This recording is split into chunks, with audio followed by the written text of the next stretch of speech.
ভারতের সঙ্গে শুল্ক যুদ্ধে নেমেছেন মার্কিন প্রেসিডেন্ট ডোনাল্ড ট্রাম্প, কিন্তু তার নেওয়া সিদ্ধান্তের সমালোচনা শুরু হয়েছে খোদ মার্কিন মুলুকেই। ভারতের সঙ্গে শুল্ক সংঘাত চালিয়ে গেলে যুক্তরাষ্ট্রের কপালে যে অশেষ দুর্গতি তা ভালোই বুঝতে পারছে সে দেশের অর্থনৈতিক মহল। প্রশ্ন উঠছে, এই অতিরিক্ত ট্যাক্সে কে বেশি ক্ষতিগ্রস্ত হবে, ভারত না আমেরিকা? হিসেবের দাঁড়িপাল্লায় সেই অঙ্ক কষতে গিয়ে দেখা গিয়েছে আমেরিকার বাজারে যেসব জিনিস সাধারণ মানুষ প্রতিদিন কিনে থাকেন, যেমন কলা, চাল, পোশাক, প্লাস্টিক সামগ্রী, খেলনা, ওষুধ, এসবের বড় একটা অংশ আমদানি করা হয় বিদেশ থেকে। কারণ আমেরিকায় এগুলোর উৎপাদন প্রায় নেই বললেই চলে। এই অবস্থায় যদি আমেরিকা এসবের উপর শুল্ক বাড়ায়, তাহলে ভারতীয় পণ্য আমদানি ব্যয়বহুল হবে এবং এর ফলে মার্কিন ক্রেতার পকেটেই টান পড়বে। Increase in the price of goods, the amount of business will go down. I mean, Trump and I both went to the same business school, Wharton, and apparently he didn't take the tariff class.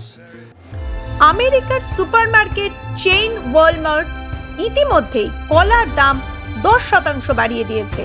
এই খবরে দেশ জুড়ে সাধারণ মানুষের মধ্যে অসন্তোষ ছড়িয়ে পড়েছে। এমনকি এক মার্কিন কংগ্রেস সদস্য সরাসরি প্রশ্ন করেছেন, আমরা নিজের দেশে কলা পর্যন্ত উৎপাদন করতে পারি না, তাহলে এত বড় ট্যারিফ বসিয়ে আমরা আসলে কাকে শাস্তি দিচ্ছি? What's the tariff on bananas? Americans, by the way, love bananas. We buy billions of them a year. I love bananas. What's the tariff on bananas? The tariff on bananas would be representative of the countries that produce them. And what's that tariff? Generally 10%. Correct, 10%. Walmart has already increased the cost of bananas by 8%. But as countries do deals with us, that will go to zero. As countries do deals with us, that will go to zero. But the cost is on the American consumer now and on the businesses with the confusion now. Mr. Secretary, I believe you know better. I believe you recognize that a trade deficit is not something to fear. I believe you know that predictability, stability is essential for businesses. এই আবহে প্রকাশ্যে এসেছে state bank of ইন্ডিয়ার একটি রিপোর্টও। সম্প্রতি প্রকাশিত গবেষণাপত্রে ভারতের উপরে ট্রাম্পের শুল্ক আরোপকে খারাপ ব্যবসায়িক সিদ্ধান্ত বলে উল্লেখ করেছে এসবিআই। স্টেট ব্যাংকের দাবি, এর জন্য মার্কিন অর্থনীতির মোট আভ্যন্তরীণ উৎপাদন বা জিডিপি বৃদ্ধির হার হ্রাস পাওয়ার প্রবল আশঙ্কা রয়েছে। পাশাপাশি পাল্লা দিয়ে বাড়বে মুদ্রাস্ফীতি, দুর্বল হতে পারে ডলার। এই ত্রিমুখী চাপ সহ্য করা আমেরিকার পক্ষে কঠিন হতে পারে। And the president's beliefs around tariffs and the chaotic tariff policy. They're on, they're off. Many of the tariffs are punishing, creating a level of instability and uncertainty in our economy that we haven't seen since COVID. I hear the same thing over and over from constituents, from small businesses, from bankers in my area. They can't figure out how to plan, how to lend. Businesses can't figure out how to expand, how to grow, whether to hire, whether to not hire. And I'd heard just literally this morning from a very large American retailer. First word out of the woman's mouth was uncertainty, and the last thing she said to me. বিশ্লেষকদের মতে গত 50 বছরে America কেবল যুদ্ধ আর হস্তক্ষেপে ব্যস্ত থেকেছে, অথচ ফলাফল শূন্য। ভিয়েতনাম যুদ্ধ লক্ষ কোটি ডলার খরচ করে পরাজয়, 1971 ভারত পাকিস্তান যুদ্ধ, বাংলাদেশ সৃষ্টি, আমেরিকা কিন্তু পাকিস্তানের পক্ষেই ছিল। ইরাক আফগানিস্তান, 1 দশকের বেশি যুদ্ধ, কিন্তু স্থায়ী শান্তি প্রতিষ্ঠা হয়নি। ইউক্রেন যুদ্ধ, বিশাল অর্থ সাহায্য ও অস্ত্র সরবরাহ ইউক্রেনকে, কিন্তু রাশিয়াকে রোখা যায়নি। বিশ্লেষকরা বলছেন আমেরিকা যুদ্ধ তৈরি করে এবং অস্ত্র বিক্রি করেই নিজের অর্থনীতিকে সচল রাখে, আর তাই যদি কেউ সেই পরিকল্পনায় না চলে, তখন তাদের উপর চাপ সৃষ্টি করে।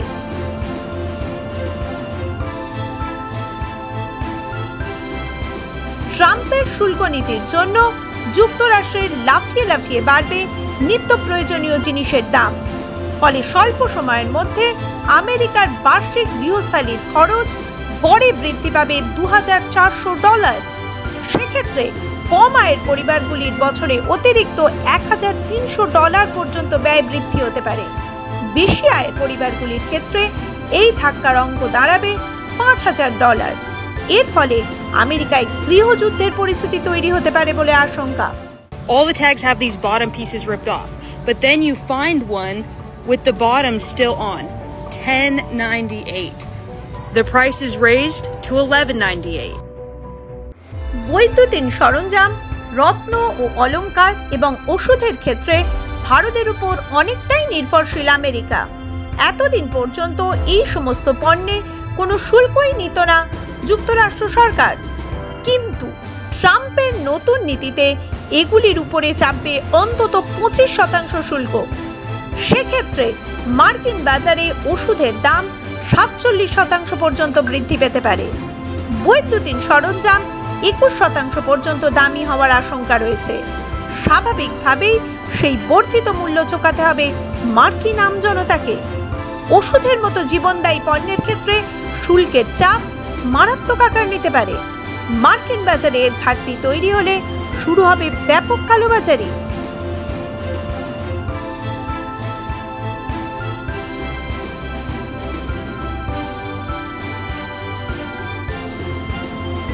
আমেরিকার বিভিন্ন নামী বস্ত্র বিপণী সংস্থাকে পোশাক এবং জুতো সরবরাহ করে ভারত।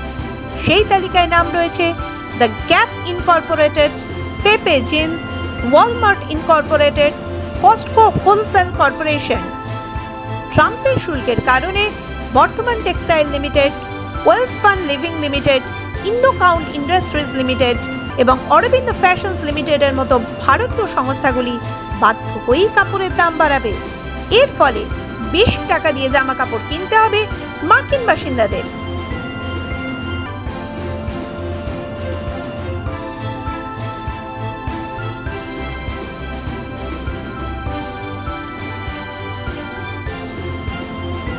(2017 থেকে 2020 সালের মধ্যে প্রথমবার প্রেসিডেন্ট থাকাকালীন আমদানি করা ইস্পাত এবং অ্যালুমিনিয়ামের উপর 10% থেকে 25% পর্যন্ত শুল্ক চাপিয়ে দেন ট্রাম্প।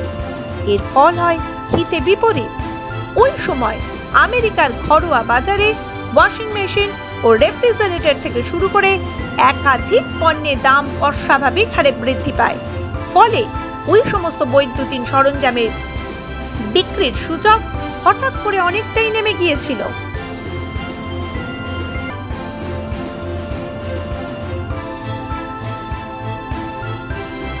এবারের শাসনকালে ট্রাম্প ফের আগ্রাসী শুল্ক নীতি নেওয়ায় ঠান্ডা পানীয় সংস্থা কোকা-কোলা, গাড়ি নির্মাণকারী কোম্পানি ফোর্ড এবং মহাকাশ গবেষণা সংক্রান্ত সরঞ্জাম প্রস্তুতকারী সংস্থাগুলি সবচেয়ে বেশি ক্ষতিগ্রস্ত হতে পারে বলে আশঙ্কা করা হচ্ছে। বিষয়টি নিয়ে ইতিমধ্যেই মুখ খুলেছেন ফোর্ডের সিইও জিম ফার্লি। তিনি বলেন, প্রেসিডেন্টের সিদ্ধান্ত ঘরোয়া উৎপাদন এবং ব্যবসার জগতে বিশৃঙ্খলা তৈরি করবে। ভারতের রপ্তানি করা পণ্যে 50% শুল্ক চাপিয়েছে ট্রাম্প। তবে তাতে ভারতের খুব বেশি ক্ষতি হবে না, এমনটাই মনে করছে অর্থনৈতিক মহল। খুব খারাপ কিছু হলে দেশের জিডিপি 0.4%-এরও কম হারে কমতে পারে। বিকল্প বাণিজ্য ক্ষেত্র অনুসন্ধান করে ভারতের পক্ষে সেটা সহজেই সামাল দেওয়া সম্ভব। কিন্তু আমেরিকা কি পারবে দেশে মুদ্রাস্ফীতি আটকাতে, নিত্য প্রয়োজনীয় জিনিসের দাম নিয়ন্ত্রণে রাখতে? ভারত বিরোধিতা করেই বিপদে পড়েছিলেন ওয়াশিংটনের পার্শ্ববর্তী দেশ কানাডার ট্রুডো সরকার। তেমনই খালো ছায়া ঘুরছে না তো হোয়াইট হাউসের উপর? মাধ্যম ব্যুরো রিপোর্ট।